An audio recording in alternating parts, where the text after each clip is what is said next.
दक्ष news, सामान्यांच्या हक्कासाठी नेहमी दक्ष.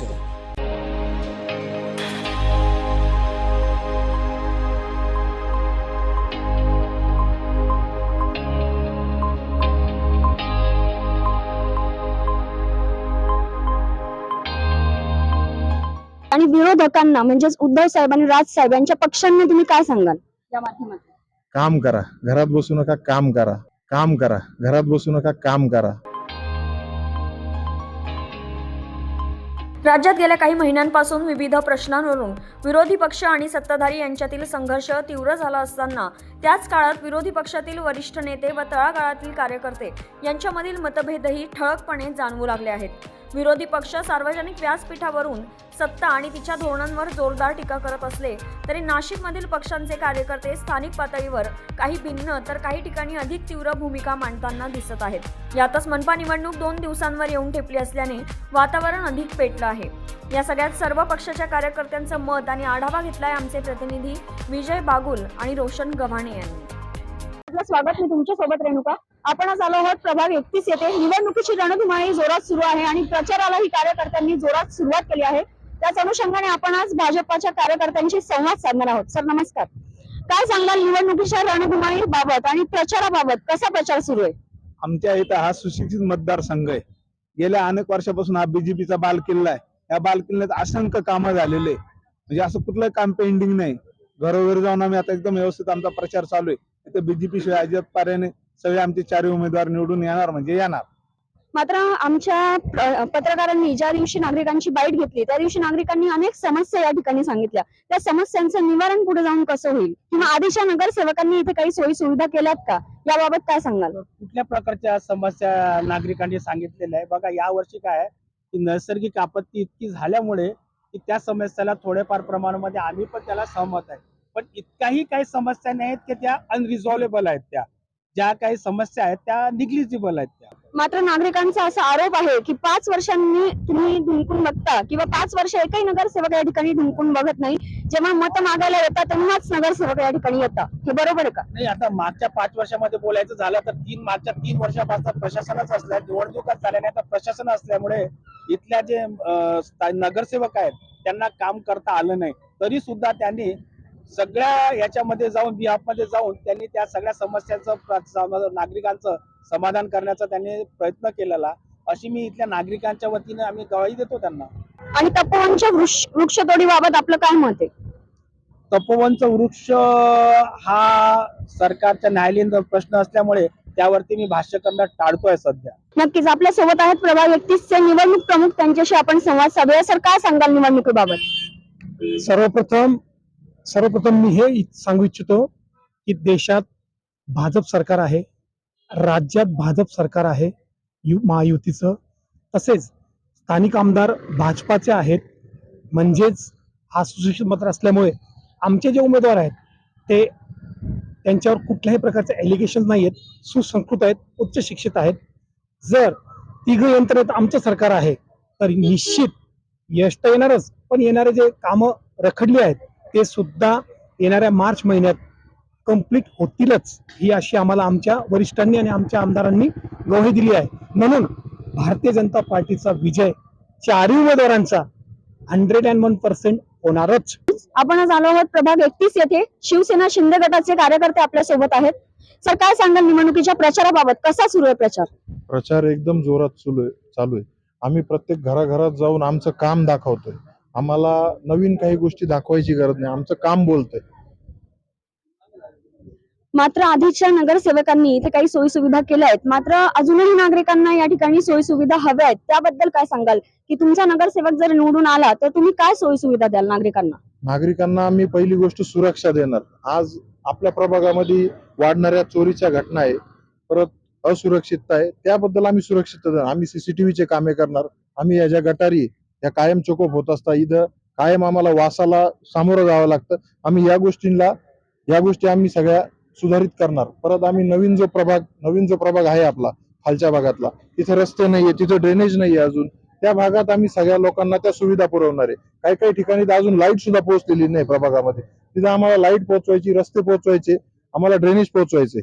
मात्र विरोधकांनी सांगितलंय की विजय आमचाच निश्चित आहे, त्यांना काय सांगाल तुम्ही? त्यांचा तो गोड गैरसमज आहे.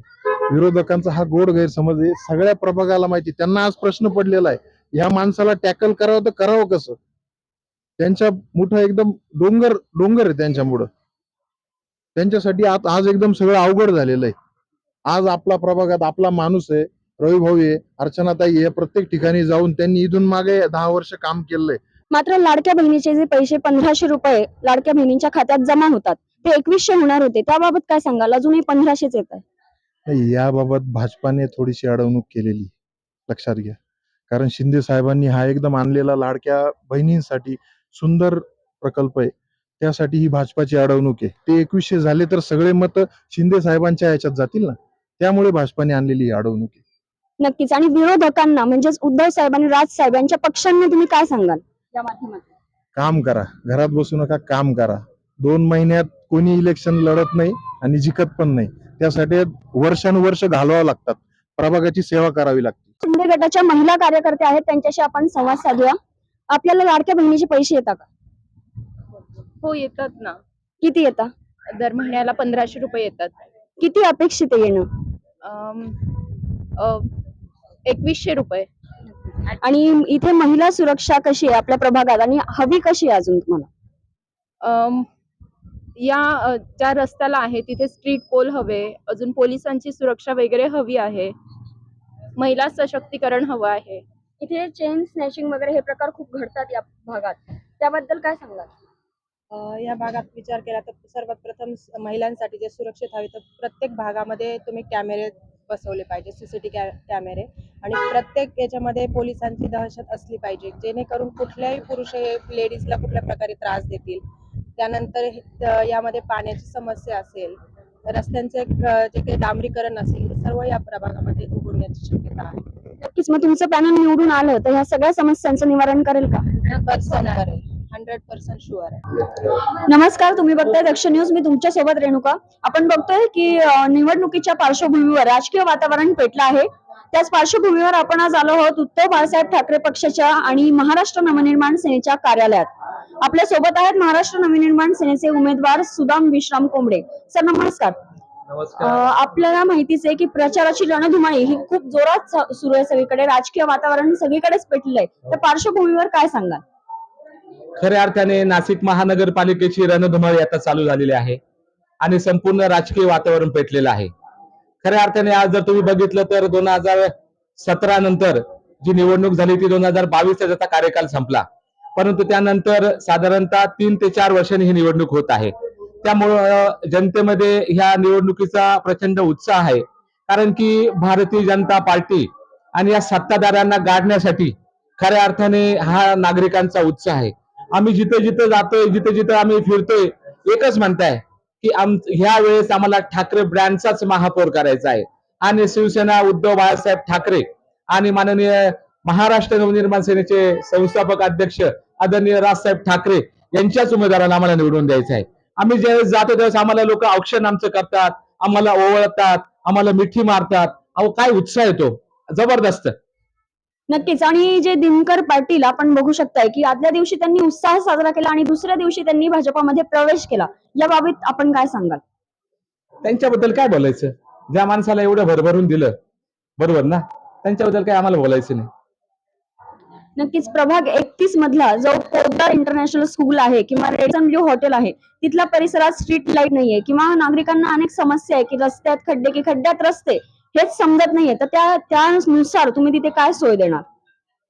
अतिशय सुंदर प्रश्न तुम्ही विचारला की पोद्दार इंटरनॅशनल स्कूलच्या समोर खड्डे नाहीये, खड्डे झालेले आहे, तिथं स्ट्रीट लाईट नाहीये, तिथं संपूर्ण जे काही तिथं चिखल म्हणजे पावसाळ्यामध्ये तिथं चिखलाचं साम्राज्य असतं. तिथले लोक टॅक्स भरतात, तिथं कर भरतात, महानगरपालिकेचे सगळे नियम फॉलो करतात, पण त्यांना सुख सुविधा नाहीये. हेच आम्हाला सांगायचंय भारतीय जनता पार्टीला. अहो ह्या लोकांनी या संपूर्ण शहराचं वाटोळं केलंय. संपूर्ण शहर खड्डेमय झालेले, भर पावसामध्ये प्यायला पाणी नाहीये. यांच्या मुख्यमंत्र्यांनी हे नाशिक शहर दत्तक घेतलं होतं. त्या दत्तक बापाला तिथे घेऊन जा की बघा इथं रस्ते आहे का, इथं स्ट्रीट लाईट आहे का, इथं ड्रेनेज आहे का. हाच प्रश्न त्यांना खरा आम्हाला करायचा आहे. आणि मी स्वतः सुद्धा विश्राम कोंबडे, माझी निशाणी रेल्वे इंजिन आहे. सगळ्यांना आम्ही चिटपट करू आणि हा जे काय आमचा युतीचा जो पॅनल आहे, आमचा आघाडीचा जो पॅनल आहे, अलग लक्षात, शिवसेना आणि मनसे या पॅनल आमचं 100% निवडून येणार. आणि आज तुम्ही बघताय आमच्या पॅनलला इतकी मागणी आहे मॅडम की दररोज दिवसा साधारणतः 20 ते 25 मीटिंग लागताय. महिला वर्ग आमच्या खूप मोठ्या प्रमाणामध्ये आहे आणि जिकडे भावा तिकडे स्वागत होते आमचं, कारण का ह्या नगरसेवकांनी काही केलंच नाही ना हो. तिकडे जावा तुम्ही, एक विचार करा. मात्र असं असलं तरी पण भारतीय जनता पक्षाचं असं म्हणणं आहे की विजय त्यांचाच निश्चितपणे होणार आहे. यावर काय सांगाल? अहो, विजय त्यांचा कसा होईल? त्यांचे कार्यकर्ते सातरंजा उचलतात. आमचे जे कॅपेबल उमेदवार आहे ते तिकडे घेतात. यांना वेळ आहे का विकास करायला? हे फक्त आहे ना, फक्त लोक म्हणजे कार्यकर्ते फोडण्यामागं, नेते फोडण्यामागं, अलग लक्षात, आणि भ्रष्टाचार करण्यामागे यांचा वेळ जातोय. अहो, कुंभमेळा मागच्या वेळेस आम्ही केला. नाशिक महानगरपालिकेमध्ये म्हणजे 2012 ते 2017 या कालखंडामध्ये आम्ही कुंभमेळा यशस्वी करून दाखवला. नाशिक महानगरपालिकेमध्ये एक सुद्धा भ्रष्टाचार केला नाही. आणि एक विचार करा की आमच्या महापौरांचा सत्कार फॉरेन मध्ये म्हणजे बोस्टनला झाला, अमेरिकेमध्ये. सांगा ना आजपर्यंत कोणाचा सत्कार झाला का? आपल्याला माहिती की भाजपा पक्षाने एबी फॉर्मचा जो मागे घोटाळा केला त्याबद्दल काय सांगाल? नेमकं काय प्रकरण झालं होतं ते आणि त्याच्यानंतर काय प्रतिक्रिया होत्या सगळ्यांच्या? या ठिकाणी 29 प्रभागामध्ये सुधाकर बडगुजर हे बाहेरच्या पक्षातून आलेले उमेदवार आहे, हे लादलेले उमेदवार आहे. काय याच्यामध्ये बघा, हे लादलेले उमेदवार हे 29 गुन्हे यांच्यावर आहेत. गंभीर गुन्हे, हे साधारण गुन्हे नाही. शहराचं वातावरण खराब करायचं काम सुधाकर बडगुजर यांनी नेहमी केलेलं आहे. या पक्षात येऊन सुद्धा या पक्षातलं वातावरण खराब केलं. मुकेश जी शहाणे यांचं काम जे आहे ते सर्वश्रुत आहे. फक्त 29 प्रभाग नाही, इतर शहरांमध्ये सुद्धा नियमितपणे जो गरजू आहे त्याला त्यांची मदत आहे. शहरामध्ये कुणी मुकेशजींकडे आलं तर त्यांना काय पाहिजे, तुला जे पाहिजे ते मी तत्पर आहे. तत्परतेने सेवा त्यांची हाजीर आहे. त्यांच्या रक्तात समाजसेवा आहे. तर अशा उमेदवाराला डावलून सुधाकर बडगुजर यांना जी उमेदवारी दिली त्याचा आम्ही तर निषेध करतोच आहे. परंतु या प्रभागातून मुकेशजी शहाणे हे मोठ्या मताधिक्याने निवडून येतील अशी सर्वांना खात्री आहे. अशी आम्ही पण कार्यकर्ते ग्वाही देतो. एक माझा स्वतःचा अनुभव सांगतो. करोनामध्ये मला मुकेशजींनी बेड मिळवून दिला. ऑक्सिजनचं मशीन उपलब्ध नव्हतं. 8-10 लोक कामाला लावले. कुठं असेल तिथून मशीन उचलून आणा, पण या व्यक्तीला ऑक्सिजनचं मशीन मिळालं पाहिजे हे मशीन उपलब्ध करून दिलं. आज त्यामुळे मी तुमच्या समोर उभा आहे.